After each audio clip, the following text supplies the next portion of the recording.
से जान पहचान वालों से। और मैंने सबसे बड़ी, हो सकता है अच्छी चीज भी हो या गलती भी कह सकते हैं, मैंने शुरुआत सबसे पहले की अपने पिताजी से।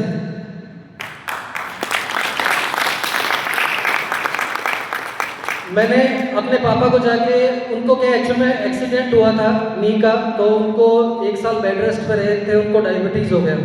तो डायबिटीज 4-5 साल रहा। उनको मैंने बताया, मैंने कहा पापा जी इसको अगर आप कॉफ़ी को यूज़ करते हैं तो इससे डायबिटीज़ के अंदर आपके फ़र्क पड़ेगा, हो सकता है कि डायबिटीज़ ठीक हो जाए और आपको टैबलेट नहीं लेनी पड़े। तो सबसे पहले रिजेक्शन कहाँ से आता है हमें? घर से। तो पापा ने मेरे बोला कि इससे कोई, कॉफ़ी से कोई ठीक थोड़ी होती है डायबिटीज़, सबको टैबलेट ही लेनी पड़ती है। तो मैंने उनको थोड़ा सा समझाया, मैंने कहा पापा आप इसको यूज़ करिए, यूज़ करने से कोई नुकसान तो नहीं होगा, लेकिन हो सकता है आने वाले समय के अंदर टैबलेट्स बंद हो जाए। इतना बोल के मैं बीकानेर से मेरे जयपुर आ गया वापस, उस कॉफ़ी के बॉक्स को रख के। नेक्स्ट मैं 15-20 दिन में, मैं वैसे भी बीकानेर जाता हूँ, तो मैं वहाँ पे गया, मैंने देखा वो कॉफ़ी का बॉक्स एज इट इज़ वहीं पे पड़ा था जहाँ पे मैं छोड़ गया था, उन्होंने हाथ भी नहीं लगाया उसको। तो मैंने पापा को पूछा, मैंने कहा पापा जी आपने इसको यूज़ नहीं किया? तो पापा ने कहा यार इससे कुछ होता तो है नहीं, मैं टैबलेट ले रहा हूँ, हमारे बैंक के जो डॉक्टर है वो उन्होंने दे रखी है, मेरे बैंक में दुनिया भर के लोगों को है, कोई कॉफ़ी से ठीक नहीं होता है। तो मैंने उनको थोड़ा समझाने का प्रयास किया। तो बीकानेर के अंदर थोड़े हमारे एक भाषा है, थोड़ी सी यूज़ की जाती है। तो मैंने जैसे ही उनको समझाया तो उन्होंने मुझे क्या बोला एक शब्द, बाप कौन? क्या तू मुझे समझा रहा है कि बाप कौन है ये बता? तो मैंने कहा बाबा जी वो तो आप ही हैं, लेकिन मैंने कहा आप इसको यूज़ करके तो देखिए। मैंने कॉफ़ी का बॉक्स खोला और उनको यूज़ कराया, तो उनको लगा कि टेस्ट के अंदर तो बहुत अच्छी है। मैंने कहा टेस्ट के हिसाब से इसको यूज़ करना शुरू करिए। तो वहाँ से शुरुआत हुई, उन्होंने टेस्ट किया, टेस्ट करने के बाद में डेली उसको यूज़ करना शुरू किया। धीरे धीरे उन्होंने अपने डॉक्टर को दिखाया, डॉक्टर के पास में उनकी आने वाले समय के अंदर टैबलेट बंद हुई, तो उनको विश्वास हुआ। अब दोस्तों मैंने इसकी अपॉर्चुनिटी के ऊपर काम किया, मैंने कभी भी प्रोडक्ट्स के ऊपर बहुत ज़्यादा काम नहीं किया, क्योंकि हमारे प्रोडक्ट्स वाकई में बहुत शानदार हैं। लेकिन अगर हमें इस प्रोफेशन के अंदर डॉक्टर बनने की ज़रूरत नहीं है, क्योंकि यह हमारा जो प्रोफेशन है यह नेटवर्क मार्केटिंग का है, न कि डॉक्टरी का। डॉक्टर का प्रोफेशन अलग होता है, पेशेंट्स को ठीक करने का वर्क जो है वो डॉक्टर का है, वो उनको अपने करने दें। और हमारा जो बिजनेस है वो नेटवर्क का है, हमें नेटवर्क के ऊपर काम करना चाहिए। तो नेटवर्क के ऊपर काम किया, कुछ लोगों को बताया, धीरे धीरे लोग आने बिजनेस के अंदर शुरू हुए। अब उसके बाद में ये सफ़र शुरू हुआ।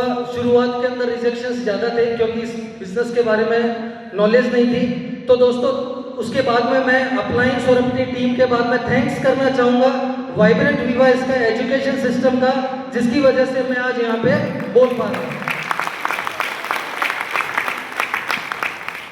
क्योंकि दोस्तों जो भी आरटीपीस थी, मैंने शायद ही कोई आरटीपी ऐसी होगी जो मिस की होगी, सभी आरटीपीस के अंदर मैंने अटेंड किया। उनको जितना भी वीओपी होता है, जहाँ पे हमें ये सीखने को मिलता है कि प्रोडक्ट्स कैसे काम करते हैं, इस बिजनेस को कैसे किया जाता है, ये सभी चीज़ें धीरे धीरे हमें सीखने को मिली। तो दोस्तों इस तरीके से ये सफ़र शुरू हुआ, और शुरू होते होते एक एक रैंक्स पार होते रहे, बहुत अच्छे लोगों से मुलाकात हुई। कुछ अच्छे लोग साथ में आए भी, कुछ अच्छे लोग साथ में नहीं भी आए, और कुछ अच्छे लोग जो उस समय नहीं आए थे वो बाद में आए। तो यह दोस्तों सभी के साथ में होगा, सभी इसको रिलेट करेंगे अपने आप से कि दोस्तों जो रिजेक्शंस हमें आते हैं वो परमानेंट नहीं होते हैं, धीरे धीरे वो रिजेक्शंस बाद में यस के अंदर भी कन्वर्ट हो सकते हैं। तो दोस्तों मैं एक छोटी सी कहानी के साथ में शुरुआत करूंगा अपने इस सेशन की, उसके बाद में हम नेक्स्ट जो भी हमारा सेशन होने वाला है उसके बारे में बात करेंगे। तो देखिए अभी जब मैंने क्वेश्चन किया था उसका एक रीज़न था करने का।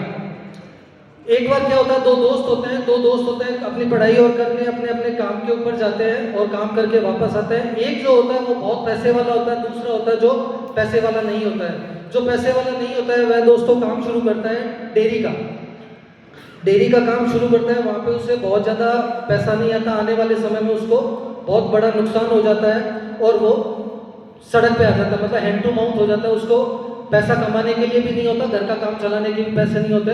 और जो दूसरा दोस्त होता है वह इतना पैसा कमाता है कि वो वहाँ का राजा होता है, वो राजा बन जाता है वहाँ का। तो जब उसके पास में बिल्कुल भी दूसरे दोस्त के पास पैसा नहीं होता, तो वह उसकी वाइफ बोलती है कि आपका एक इतना अच्छा दोस्त है, क्यों ना आप उसकी हेल्प मांगे। दोस्त किस लिए होते हैं कि कभी कोई हेल्प की जाए।